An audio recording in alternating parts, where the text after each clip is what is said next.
हालुआ प्रायतः आम समस्त घरे बनी थाए। तो मु आज नहीं आज एकदम परफेक्ट सिंपल भाव टिप्स आउ ट्रिक्स सहित सुजी हलवा किछि मिठा खाइबा का क्रेविंग होउची तो थरे खाली एई टाइप रो नरम सॉफ्ट सुजीर हलवा बनै नियंतु। देखिए केते टेस्टी आउ केते यमी बनीची। घरे जदि मध्य के गेस्ट आसी थरे खाली एई टाइप रे सुजी हलवा बनैकिना दियंतु। पूजा हो कि फंक्शन हो एई टाइप रे सुजीरा हलवा बनैकिना भोग प्रसाद मध्य लगै परिबे। केते सुंदर केते यमी बइची। किछि भी आर्टिफिशियल कलर एथरे यूज हेनी। हाय फ्रेंड्स, मोर भी स्वागत करछि मो चैनल टेस्ट विथ रिव्यू को। आपण मानको रेसिपीटी भल लागिथिले प्लीज लाइक करंतु, शेयर करंतु, चैनल टू सब्सक्राइब करि नियंतु। फेसबुक पेज रे देखुथिले फॉलो निहाती करंतु। तो मुझे गोटे सेम साइज रो कटोरी नहीं जाइए। तो गोटे कटोरी मु घी, गोटे कटोरी चीनी आउ गोटे कटोरी पूरा एकदम बारीक वाला सुजी नहीं जाइए, एकदम प्लेन वाला। आपण पाखे जदि मोटा सुजी थाए थरे ता ग्राइंडर रे एमती पाउडर बनै नियंतु। तो मुझे किसी ड्राई फ्रूट नहीं जाइए। आपण पाखे जहाँ भी किसी ड्राई फ्रूट अच्छी नहीं पारे। तो मुझे काजू बादाम किसमिश नहीं जाइए।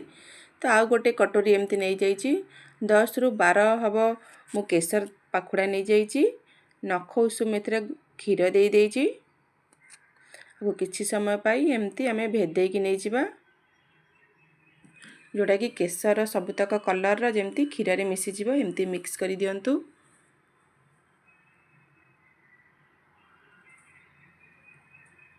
देखंतु हलवा बनेबा पई हमके एतिकी सामग्री दरकार। तो मु एटी घी दे देइछि। इठी काजू और बादाम को एमती फ्राई करि नबा। जस्ट हल्का फ्राई करि दियंतु जेमती जस्ट कलर आसला परे हम तो काढी दबा। अधिक ब्राउनी करंतुनी।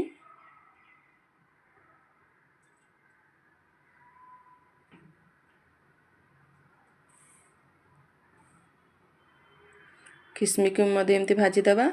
किसमिस को अधिक फुलांतुनी, जस्ट खाली हल्का एमती भाजी दियंतु जेमती न हले ब्लैक हे जिवो। ए टाइप रो मेजरमेंट सहित बनै नियंतु सुजी हलवा। देखिए एकदम परफेक्ट हलवाटी बनिबो। तो मुझे सुजी दे देइछि। सुजी टू केमती लो फ्लेम रे एमती भाजी नै जिबा जेमती कि सुजी रो कलर एकदम चेंज हे जिवो। बिल्कुल एटी सिम करि दियंतु। सिम करिकिना लो फ्लेम रे एमती कलर चेंज होला पर्यंत सुजी टू के एमती भाजी नै जिबा। तो मु एठी गोटे चम्मच बेसन दे देइछि। आपण चाहिले मध्य एठी अटा गोटे चम्मच दे परिबे। एमती देइथिले सुजी एकदम सॉफ्ट बनि थाए। तो मु एठी आ गोटे चम्मच घी दे देइछि। घी देकिना एमती लो फ्लेम रे भल कि भाजी नै जिबा सुजीटी को। ए टाइप रो बनैथिले सुजी एकदम दानादार बनि थाए और बहुत नरम हे थाए, बिल्कुल भी सुखी न थाए।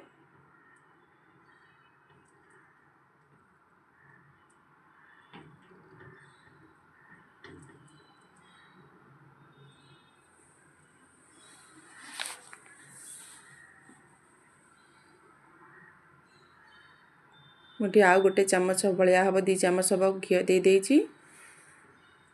देखंतु ए टाइप रे एमती भाजी नै जांतु।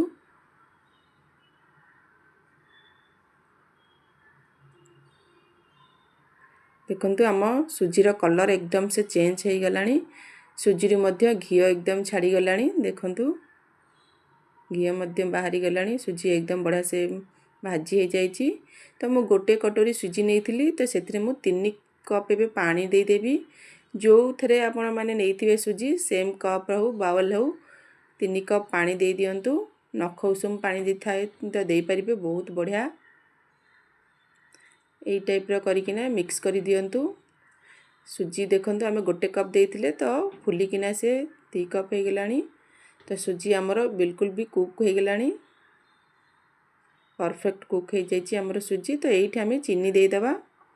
चीनी मु गोटे कटोरी नैथिली। तो एठी हमें चीनी देकी चीनी टिको हमें ओवर कुक करबानी। जस्ट चीनी टाको जेमती मेल्ट हे जिवो सेही पर्यंत हमें भाजी नै जिबा।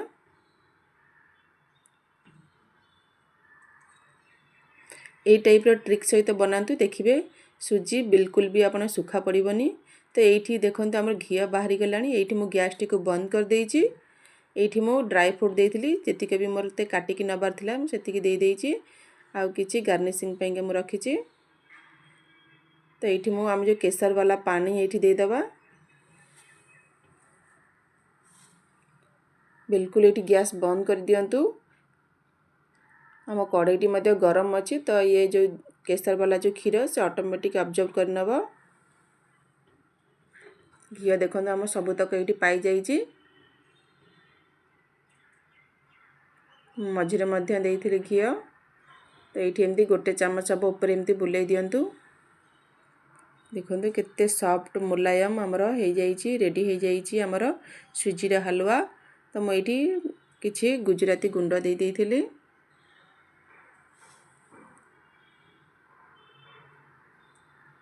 ये टाइप एमती मिक्स कर दिंतु नवरात्रि हो जेकोसी पूजा फंक्शन ये टाइप एमती बनई पारे मंदिर में भोग लगे पारे चलते आम सर्व करनवा